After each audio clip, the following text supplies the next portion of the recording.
Hello again, whiskey friends. Thanks for joining me, everybody, for another whiskey review. And today we are going to get into a rye that I've been looking forward to, gosh, all year long. We're going to get into the Hard Truth. Now, this one was finished in PX Brandy barrels. This is a Hard Truth rye. Now, if you aren't familiar with Hard Truth, we've been talking about Hard Truth all year long. They are a new distillery coming out of Indiana. Brown County, Indiana. And their rise for being 2 to 3 years old have been blowing us away. Now we're getting to the point where they're 3 to 4 years old, still blowing us away. The trajectory of this brand just keeps getting higher and higher. So if you haven't heard of Hard Truth yet, if you're coming across this video and this is the first time you've seen us talk to Hard Truth, there are probably other releases that you can get your hands on faster than this one. This one is distillery only, but put the brand on your radar. If there's something that you're going to take away from this review, I'll put it right off the top. Do love some Hard Truth, and you'll know why as we go through this review. So thank you for joining me today, whiskey friends. Let's kick off the show.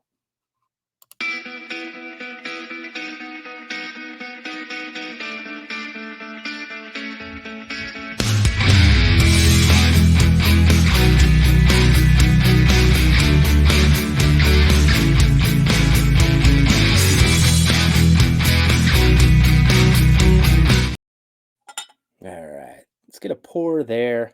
That looks pretty good. So today I am going to have this in the Whiskey Saint glass. Cheers to Durrell. Durrell has been on this journey with me, loving some Hard Truth in 2023. We had the great fortune and pleasure to help Jason and Scott at the Mash and Journey select a single barrel of Hard Truth. And that's where this journey begins with this finished whiskey, because that's where we learned that Hard Truth was finishing whiskey in various casks, sherry casks, cognac casks, sauternes, and waited all year. This was back in May. We've been waiting all year for these things to release. They finally released in October or November of 2023. And I drove from Cincinnati to Brown County 2 hours to grab all of these different finishes. Ultimately, I muled a whole lot of bottles for a whole lot of people and had to explain that credit card bill to my wife when I got home. Luckily, I got reimbursed for all of it. So we're good. We're good. We're still intact. But with this Hard Truth, this one was finished in PX Brandy barrels. What that means is that the barrels that this was finished in, this is a rye, was finished in 17-year uh, barrels that had PX sherry in them. And then after the 17 years of PX sherry, they had brandy in it. And then it had the rye whiskey in it. Now, I'm going to speculate the age on these is probably 3 years old, or on average 3 years old, but it's not age stated here. We'll get into the details shortly. But when we got into these, I did buy all four of them that are at the distillery right now as of recording. The PX Brandy was my favorite, and that's why I'm highlighting it in this review. So let's get into the details here. So price on this one is $99. It is a relatively expensive rye, especially when you're talking about something that speculation wise is probably age stated, not age stated, but probably is 3 years old. Maybe it's got close to 4 year cask. I'm not sure on that, but based on everything else that's coming out of Hard Truth right now, that's probably somewhere in that range. Proof on it is 114. And as I said, this isn't age stated, so I'm speculating on the age, but we're probably around that area, which is going to be really impressive as you see us go through this review. So without further ado, let's get into this. We're going to get into the nose. We're going to walk through the tasting experience. I'll give you the scores and the notes that I'm getting throughout that experience. And this is a new format for the channel. I was told to make myself bigger on the screen based on a prior review, but I am interested in hearing feedback on how people like this format. So be sure to come back in the comments. Let me know what you think. So let's get into the nose and we'll go through this review together. Cheers, everybody.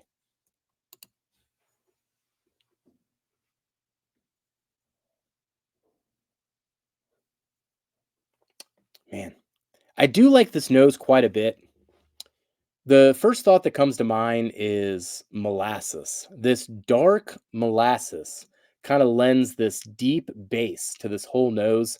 But from there, it's a whole lot of fruit. And it's a whole lot of fruits jockeying for different positions here. Uh, this dark grape skin is the first thing that comes to mind. But then there's figs, there's dates. And I think those are coming from the finishing casks. With the rye itself, though, what I ultimately get to is also a pear that's trying to continually grab my attention throughout this whiskey. But man, fruits galore. The other thing that probably comes out from the rye, it's almost like a artisan cracker, lots of spices, graininess, seeds in that cracker, something like that. It's delightful. I like it a lot. It's not something that I want to spend a lot of time with and pick apart, though. I know I threw a whole bunch of notes out there, but I don't know. It's not a nose that I really just want to sit down with, if that makes sense. So let's get into the taste, though, because the taste is where I like to spend my time. Cheers, everybody.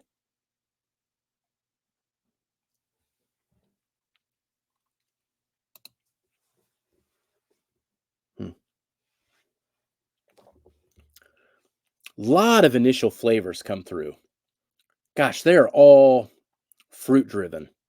Harkens back to those figs, lots of blackberries. I mean, dark, fruity. Oh man. And then it is very, very oily, dense, and heavy when it comes to the mouthfeel. I like that quite a bit. Really coats really well, and I think that plays through to its advantage when we get to the finish. Let's get to mid palate.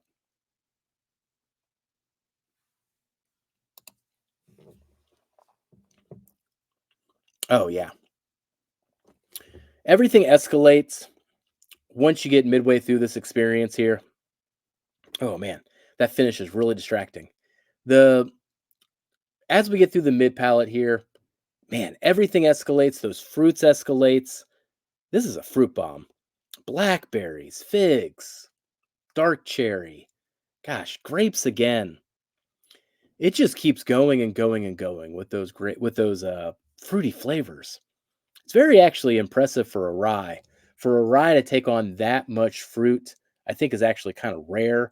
I know a lot of that's doing the work of the finishing cast, but I guess what I'm alluding to is the fact that, or learning at the same time, hard truths rye really takes to the finish.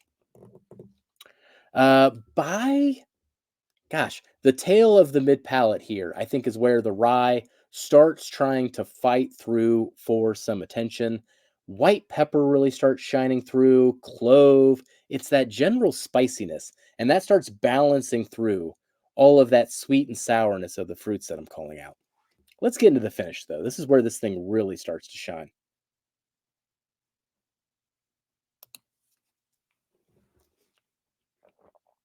Oh, towards the finish, those fruits continue. I mean, those fruits will be omnipresent throughout this. But the rye really does start becoming the dominant voice towards the finish. The clove, the pepperiness, that all comes through. There's a surprising aspect, though, which would be it's not oak. It's essentially like a barrel char that just uppercuts you right at the end. But that darkness combined with the spices, combined with all the sweetness of the fruits, they all balance each other right at the tail end. And I think that's what escalates and elevates this particular experience, especially at the finish. It's all a great counterbalance for each other. All right, let's get into the final scores here. So overall, at the when it comes to balance, when I think about kind of what's coming from this blend and how it's playing out throughout the experience, this is taking me on a great journey. I love the journey it's taking me on. I would have given this a 10 if I was getting maybe more from the nose. But at once again, this is like 3-year cast speculation on average. It has to be something that's around there. Gosh, can you imagine a couple years from now, and these are like 5-year casts and 6-year casts? I'll probably be giving this higher scores. So I can't give it all the scores now. It's only going to get better, theoretically speaking, but very confidently speaking as well.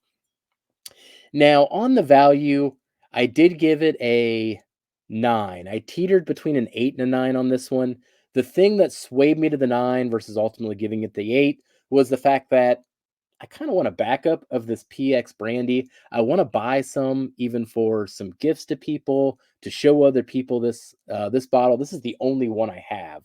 So I'm going to rave and rave and rave about it, and I won't be able to share it as much as I would like. So the fact that I'd be willing to drive 2 hours to maybe get more of this PX Brandy finish, that kind of says something. And it goes beyond then the $99 there. So it is a pricey whiskey for a 3-year rye, but gosh, it is really, really good. So when it comes to the final scores, as we walk our way through this, great flavor, ultimately added up to an 85 out of 100.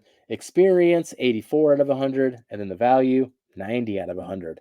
All of that, with all the weighting involved with those 10 metrics, gives it a final score of an 85. Now, for context, an 85 is a very impressive score. That means it had to get a whole lot of 9s to balance out the 8s, all those different things. So when it comes to everything reviewed in 2023 as of recording, this would be the 14th highest score out of 61 different reviews done this year.